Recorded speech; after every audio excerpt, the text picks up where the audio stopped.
Hi, welcome to Big Time Paranormal. My name is Larry Gonzalez, and I run a Facebook page called Big Time Paranormal. What we do on there is we bring to you the latest in hauntings, ufology, cryptozoology, cutting-edge technology, mythology, and we also try to bring a laugh or two on some of the things we might find that we think that's very humorous. Well, on this segment, we also try to do the same thing. So basically what you see here is what you see there, but it's much more extensive there. So if you like what you see here, come on over, take a look, and again, thank you for being here. Now, what we're going to do is we're going to be talking about Debbie Lovato. Now, if you're not familiar with her, she's an actress-singer, and she was doing an interview for a radio show. And she was talking about a house that she used to live in as a child, and it was haunted. So let's watch some of the video from that. There you go. Now, the reason I like pulling up stuff like that is because when you have celebrities that talk about what they do, it's because it's a little bit more closer to us, because a lot of times when we see celebrities from television shows or whatever, we feel more connected to them because they're in our home each and every week and so on. So props off to her for talking about it, because obviously this is something that people want to talk about more and more. So good for her. Okay, so now we're going to be going off the paranormal, and we're going to be talking about a little bit about the space race, and we are really entering a new era. Now, back in '61, John F. Kennedy, who was president at the time, gave this tremendous speech about racing to the moon. And of course, we were in a race against the Russians, who had already launched a satellite into orbit. And so let's take a look at this video. Okay. So there is a new space race that's about to begin, and it has to do with Mars. But let's watch this video from 1961 where JFK actually challenges us to get to the moon before the Russians. Let's take a look at that video. Okay, so as you can see, it was a challenge at the time. We actually beat that deadline, which was pretty phenomenal. The Russians were trying to beat us there, but they never actually made it. Now, let's watch this video. This was just something that just came out of the UK, where they want to send a team to Mars. So, according to some things I've been looking up, to give you an idea what kind of race we're looking at. Let's see.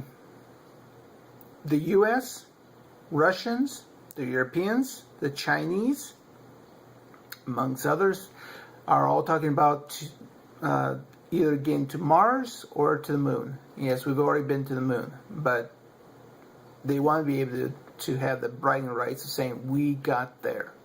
Especially to Mars. They want the bragging rights of saying we got there first. Now, private industry wants to go there as well. Businessman and former space tourist Dennis Tito wants to send an American couple on a mission beginning in 2018 that would pass within 100 miles or 160 kilometers of Mars before using the planet's gravity to slingshot the craft back to Earth. Now, this is something I have reported before, weeks ago, that they wanted to do this. The Dutch project Mars One proposes putting a human colony on the planet beginning in 2023, while SpaceX chief executive Elon Musk has spoken of sending a private human mission to Mars within 12 to 15 years.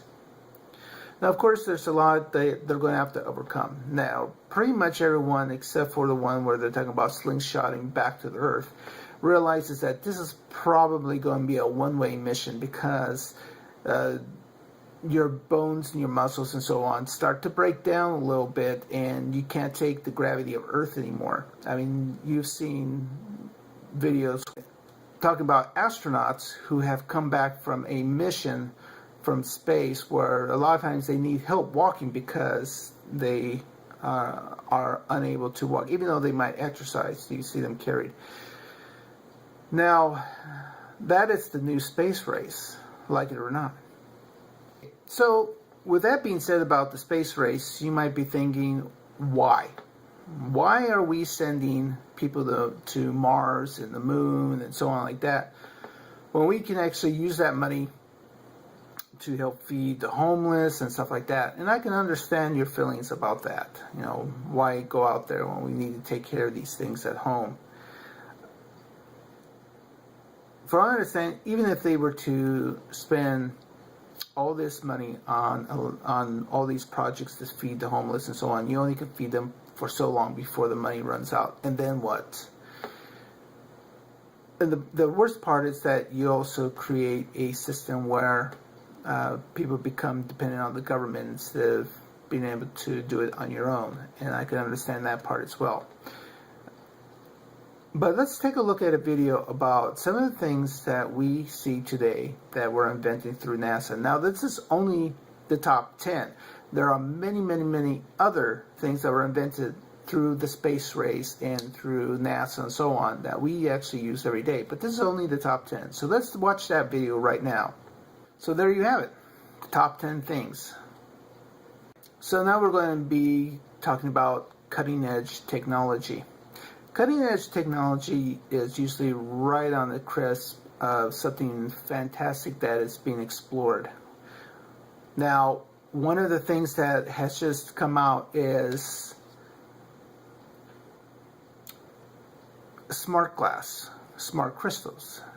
How many of you remember this scene from the second Superman movie where Lex Luthor is actually going through crystals and finding that there's actually information on them? Let's take a look at that video. Yeah, I like Cocker Spaniels too. But the thing is that obviously crystals are something that has not been explored because it's not technology, according to a lot of people. But crystals have been around for a long time. Now, being on Big Time Paranormal, I go through a lot of stories and I try to keep an eye on a lot of things. And there are suggestions that the ancient continent of Atlantis, which many people believe existed, including Edgar Casey's son, they believe that crystals powered the continent. Now, one of the speculations is about the Bermuda Triangle is that there is actually an ancient crystal that powered one of the cities that activates once in a while and causes the Bermuda Triangle. Now, I'm not saying that this is real. I'm just saying that this is the suggestion by people that have looked into it. And there are a lot of people that believe in crystals. So scientists have now started saying, well, what if this technology can be real? Well, let's take a look at a video where they're actually developing this technology, which I think is fascinating. Now, what I find about this interesting is that the storage life is life. They, of course, CDs have, or compact discs have a life of, I believe it's 20 years. And of course, they spoke about the storage on our computers and so on have a certain life. But imagine if these things can be stored for a lifetime on a simple piece of glass. So that'll be exciting to see that happen as well. Can you imagine, just carrying a small box of photographs and memory and stuff like that? So if there's a fire, they actually have a better chance of survival, taking that the glass can take a heat up to 180. 1800 degrees. Okay, so now let's talk a little bit about archaeology. Now, I know the subject about the Christian Bible is a very touchy subject because not everybody's a Christian. Okay, I can understand that. But one of the things that is spoken about in the Bible is about this young man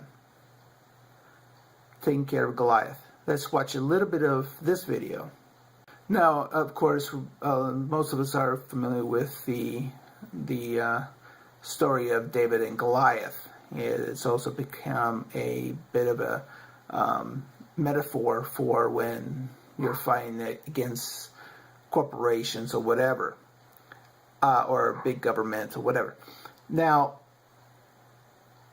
we ran across this story about King David's palace discovered by archaeologists finds a huge palace. Now, this is in Jerusalem. Now, I forgot how long ago it was. The story of King David was just something that was in the Bible, but of course there was they found some evidence where a tablet was found which said the house of David, and so this leads toward that King David actually existed. So let's watch this video on the discovery of what could possibly be his palace. Well, there you have it. So whether you believe in the story of King David or any of the stories that's related to the Bible, it still is a fascinating story. So anyway, that's pretty much it this week, because we knew that we were going to have a lot of stories, and we wanted to make sure that we got them to you. Now, next week we'll probably cover much more, especially when it comes to conventions and so on. So until next week, remember, today is your day. Go out and make it happen. Thanks. We'll see you next week.